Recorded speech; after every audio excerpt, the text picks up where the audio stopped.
Alors bonjour à tous, bienvenue dans cette nouvelle édition d'Enquête et Débat. Aujourd'hui, je reçois Guillaume Faye. Bonjour. Bonjour.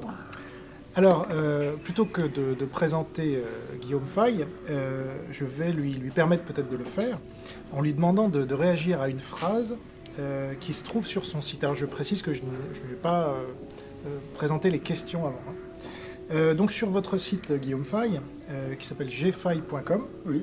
Où j'ai tout compris aussi. où j'ai tout compris, vous dites, je cite, « L'essentiel est, en toute liberté tranquille, sans excès mais avec une détermination de faire, de résister à l'abrutissement de l'idéologie dominante qui n'oublie pas, quand il le faut, d'être répressive et liberticide à l'encontre même de ses principes hypocrites. J'en sais quelque chose. » Alors qu'est-ce que ça veut dire ? Ben moi, parce que j'ai eu 2 procès, quand j'ai fait, il y a de ça en 99, moi j'ai fait 25 livres dans ma vie. À chaque fois, j'ai eu des problèmes, j'ai eu des ennuis avec l'idéologie dominante. Bon.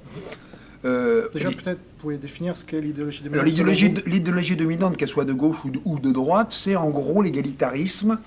C'est, si vous voulez, ce système mental qui s'est installé en France depuis en gros mai 68, mais avec une espèce de mélange de communisme, de pseudo-libéralisme, car c'est pas vraiment du libéralisme, et qui met une espèce de chape de plomb sur tous les discours en autorisant simplement un éventail de choses à dire ou à ne pas dire, avec des grands principes. Par exemple, il faut être antiraciste, ce qui ne veut rien dire, il faut lutter contre l'islamophobie, etc. Il ne faut pas stigmatiser un tel ou un tel, bref.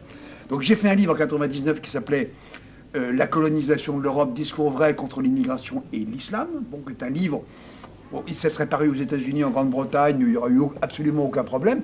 Et j'ai eu un procès que j'ai perdu, et avec, donc, j'ai dû payer 100 000 francs d'amende. 100 000 francs. 100 000 francs. À l'époque, oui, j'ai dû payer 100 000 francs d'amende. Et après, j'ai sorti un deuxième livre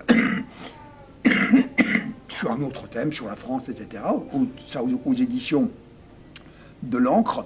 Ouais. Donc, est une maison ayant pignon sur rue, bien reconnue, etc., bref. Et là, M. Sarkozy était ministre de l'Intérieur, il m'a fait un procès en diffamation, parce que j'avais diffamé la police en disant que la police, parfois, avait l'ordre de ne pas aller dans certaines cités. Ouais. Donc le juge m'a dit, mais où avez-vous tenu ça? C'est de la diffamation. Quelles sont vos sources? Alors j'ai dit, mes sources, il y en a 3, Le Figaro, Le Parisien, Le Monde.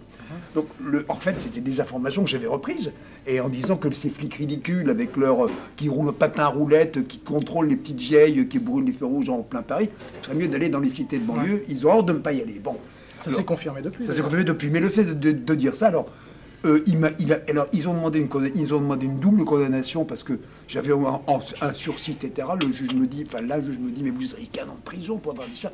Alors mon avocat a dit, c'est la première fois depuis Flaubert qu'on menace quelqu'un de prison pour ce qu'il a écrit et par le ministre de l'Intérieur. Ils se sont écrasés, en appel, ils se sont écrasés, donc il y a eu un non-lieu. Mais bref, ce que je voulais dire, c'est qu'à 2 reprises quand même, je suis passé dans la 17e chambre correctionnelle. Bon. Ils ont voulu faire un exemple avec vous. Ils ont voulu faire un exemple, voilà, c'est ça. Mais j'aurais édité plus, parce que Zemmour, il est actuellement, je ne suis pas d'accord avec lui, surtout en économie, je suis absolument pas d'accord avec ses positions, mais un type comme Zemmour, comme il a dépassé un certain seuil d'audience et de notoriété, il est évidemment beaucoup plus attaqué que moi. On tolère tout ce que vous voulez, si vous êtes en dessous d'un certain seuil, évidemment.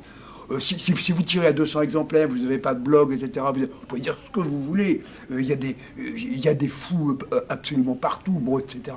Mais ce que je veux dire par là, c'est qu'on n'est pas dans un système qui garantit absolument une liberté d'expression. Ne serait-ce que parce que, en ce qui me concerne, je n'ai pas accès aux grands médias, je dirais. Je suis jamais invité dans les grands médias, etc., parce qu'ils ne veulent pas, ils ne veulent pas que certaines opinions... que certaines opinions s'expriment. Tout simplement, voilà.